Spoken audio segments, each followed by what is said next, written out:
皇后早上还在礁石鸣琴用膳，晚上就风靡了。你打量着满宫里都是傻子呢。皇后一直没有失德之处，你突然送她回宫，旁人会如何揣测？朕已经给她体面了，说她回宫治病了。儿子奉皇娘巡幸江浙，承欢洽庆，却不想皇后举止风靡，当着朕的面亲手断发。朕只好将她送回宫中。若皇后的行为再有乖违，朕就废除她皇后之位。皇后这么做，必定事出有因。你夜夜游湖之事，哀家不提，你就真当哀家不知道了吗？人已经送走了，听说都出家当了姑子，非得把一个个妙龄女子逼到这般地步，实在太过。皇后心慈，才留了他们性命。叫哀家说杀了他们，挂在城墙上示众也不为过，才好堵了百姓们的嘴。额娘，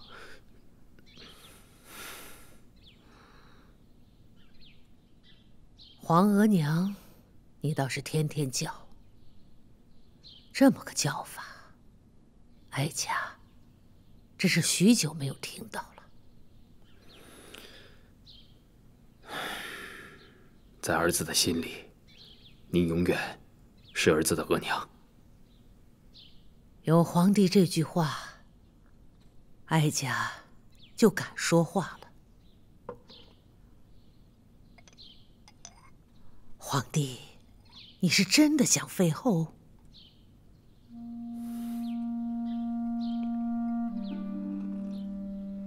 废后乃是失德之举，于国祚更是不祥。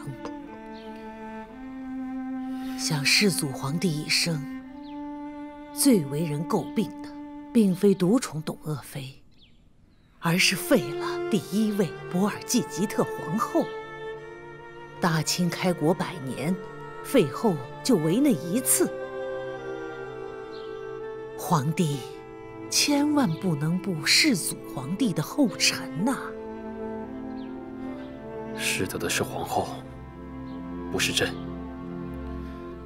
皇后背德不逊，与朕不同心，而且还犯了国之大忌，亲手断发，这实在是忍无可忍。满人断发，一为国丧，二为夫丧。皇后出身大家，这件事情的确是做得太没有分寸了。但她为何如此？你想过吗？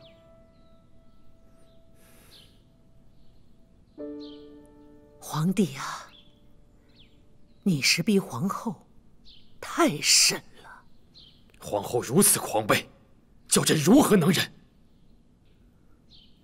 夫妻本为一体，若是废后，则天下臣民不安。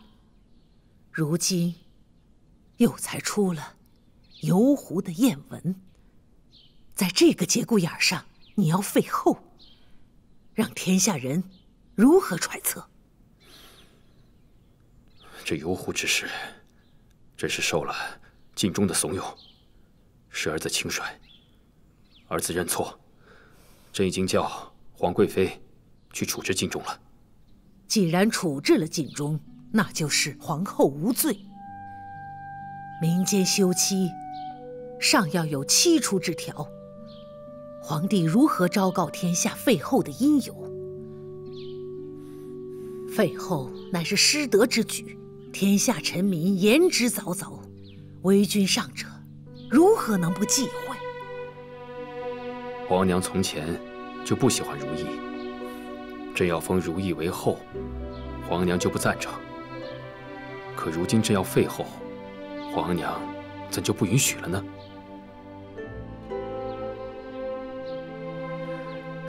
哀家以前的确是不喜欢如意，但那是因为她姑母景仁宫的缘故。当年哀家不赞同立如意为后，为的是皇帝。如今哀家不赞同废后，为的也是皇帝。皇帝当年那么坚持要立如意为后，如今又怎不喜了呢？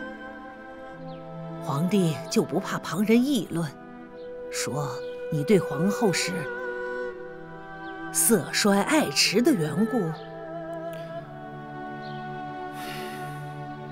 变的是如意，不是朕。即便如此，相伴10载的情分，皇帝也不顾念了。朕不是不顾念，是皇后言行不当，一言一行都不像个国母。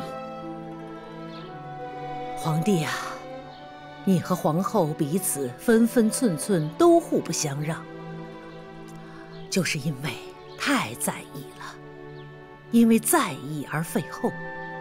皇帝，你觉得值不值当？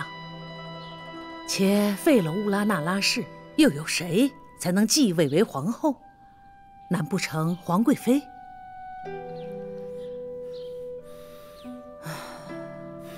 皇帝啊，若说要像皇后，像妻子，莫过于孝贤皇后；若是像奴才，你宫里多的是那样的女子。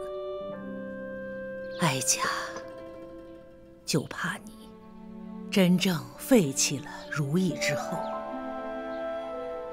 会后悔，会发现你对她的在意，那时可就晚了，追悔莫及了。